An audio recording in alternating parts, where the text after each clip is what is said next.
So last time when we met, we were looking at the extraction of iron, and today we are looking at alloys and corrosion. So first of all, what are alloys? In short, we must understand that an alloy is simply a metal combination of two or more metallic elements.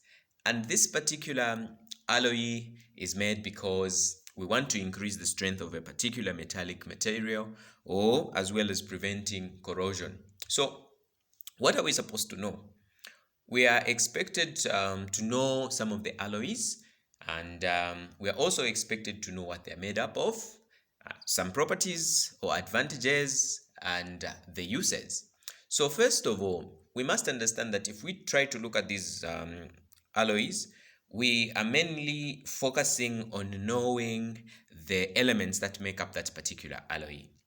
Yes, some compositions are given, and I'm sure you can see on your screen there of the various compositions of these particular alloys, but our main focus is trying to know the elements that make up that alloy. So if we look at brass, for example, brass is made up of a combination of copper and zinc. So these two metals make up brass. And why do we have this particular brass?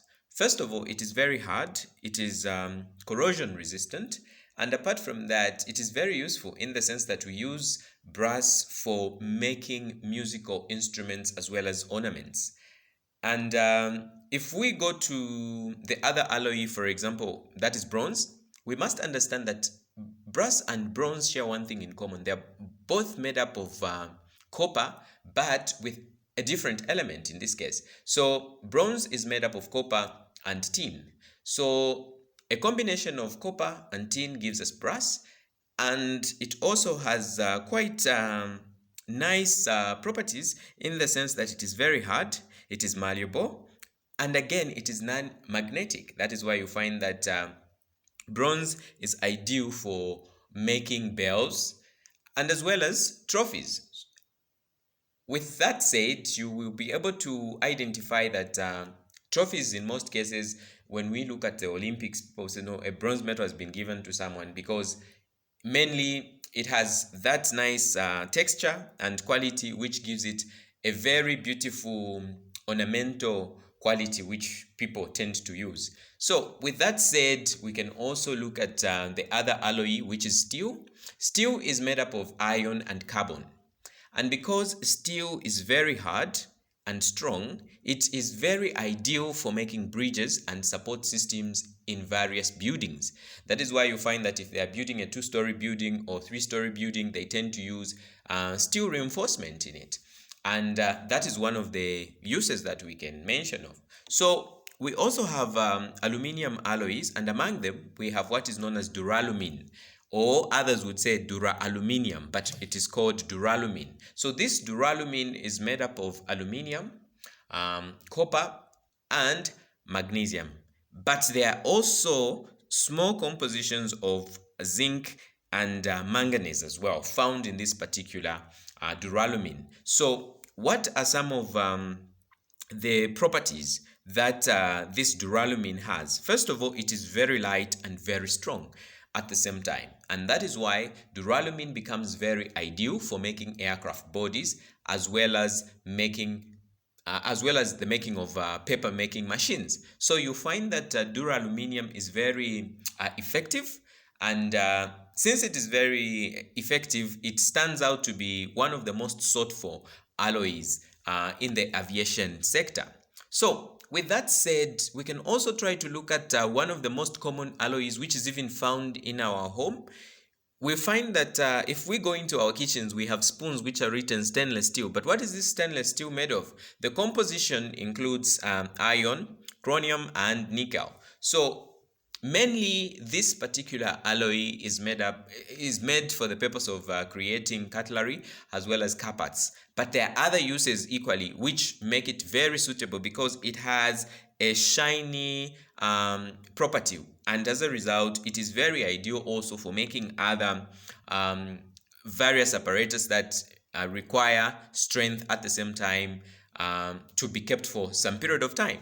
So if we try to also consolidate what we have looked at so far on alloys, first of all, you must be able to understand that an alloy is a homogeneous combination of two or more metallic elements. So meaning when these two elements are combined together, they appear to be one.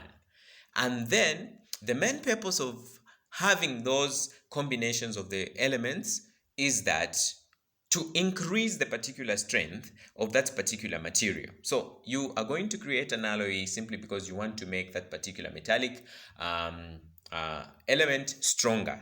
And as a result, you should also be able to know that that also helps in preventing what is known as corrosion or rusting. So with that said, we should be able to know that brass is made up of copper and zinc, bronze is made up of copper and tin, steel is made up of iron and carbon, duralumin is made up of aluminium, copper, and magnesium, stainless steel is made up of iron, chromium, and nickel. And basically, we need to know the uses that brass is used for musical instruments as well as ornaments. Bronze is used for trophies and bells. Steel is used for bridges and support systems in buildings. Duralumin is used for making aircraft bodies. Stainless steel is used in making cutlery. So you should be able to at least identify two uses or a single use on each particular alloy, and you should be able to know the particular elements that make up a particular alloy. That's the main objective there. So if we go to what is known as corrosion, corrosion is simply the chemical wearing of metals due to the presence of moisture and atmospheric oxygen. So you need to know that for corrosion to take place, you need to have moisture and atmospheric oxygen.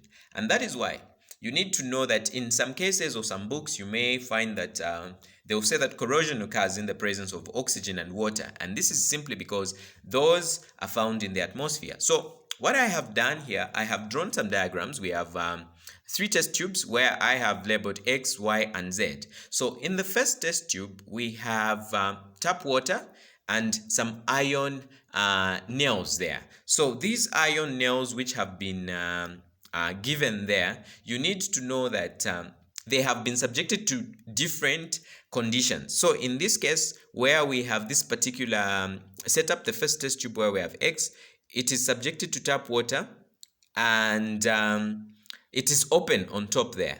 Then in the second setup, we have these iron nails which are subjected to boiled water, and then on top you have a layer of oil.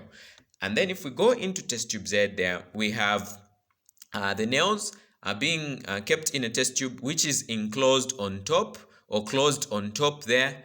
And then we have cotton and calcium oxide there. So what will happen is this: in the first test tube, we are going to have corrosion taking place because tap water contains some oxygen in it. And as a result, once it has that particular oxygen in it, and apart from that, the atmospheric oxygen will be able to move freely into that particular tap water. And because water is there, is present, rusting will take place. But in the second case where we have test tube Y, it's going to be very difficult for corrosion to take place because we have a layer of oil there which prevents air from going in, and as a result, oxygen will not be able to reach this particular point where you have the nails. And because the water is boiled, the amount of oxygen in that particular, or the presence of oxygen, is going to be eliminated. So in the last test tube there, we have calcium oxide, and then we have iron nails and cotton wool there, and then it's closed on top there. So because of this closure which is found on top there, the gases are not going to be able to go into that particular test tube. And as a result, because we have calcium oxide there, the amount of moisture which may be contained in this particular test tube is going to be eliminated there. And since we have the cotton there, it is going to prevent the iron nails coming into contact with the calcium oxide. So try to make a review. First of all, you need to know that for corrosion to take place, you must have the presence of moisture, H2O, and the atmospheric oxygen, which is the same oxygen gas. So for corrosion to take place, remember you need to have those things. And questions that you're going to encounter will basically involve you identifying that. So thank you so much.